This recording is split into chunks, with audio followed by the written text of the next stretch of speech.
Let's get more on this. We're joined by Jonathan Portes, who's an economist with the National Institute of Economic and Social Research in the United Kingdom. Jonathan, many thanks for talking to us on TRT World. So as we heard there in that piece, not a lot of optimism around this migration summit. Angela Merkel herself, of course, in a very difficult position politically. She's heading up this meeting and says that she doesn't think it's going to be conclusive. What do you expect from it? It's certainly not going to be conclusive. This issue has a long way to go.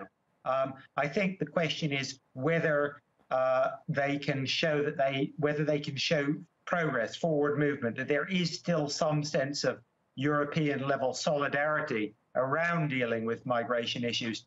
And both Italian politicians and German politicians need to be able to show some signs of progress. So I would expect something to come out of it. It won't be a complete solution by any means. And remember, of course, this is just an informal summit of a selected set of member states. As you said, the Visegrad states are not going to be there before the main summit a week from now. But if they can both produce, if they can actually produce an agreed declaration that says that Europe will try and deal with this together rather than each country going its own separate ways, that in itself will be quite important. We've seen this meeting going on between Spain and France's leader, Macron. What do you think the role of Spain is going to be in this, Spain's new government? Will they be able to challenge sort of Italy and Merkel on this issue? I don't think it is a question of challenging. Each country is in a difficult place domestically, in particular the Italians and Germans, but the Spanish and French are as well.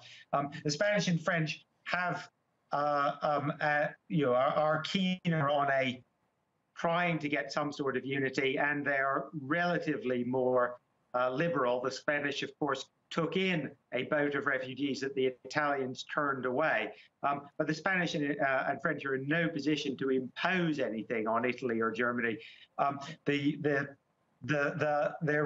is really a very difficult problem for all the leaders. The only positive aspect of this is that they are meeting, and that I think they all recognize that failure would be very damaging, both on this issue and to European Union more generally. Interesting. Jonathan, good to speak to you. Jonathan Portes, an economist at the National Institute of Economic and Social Research.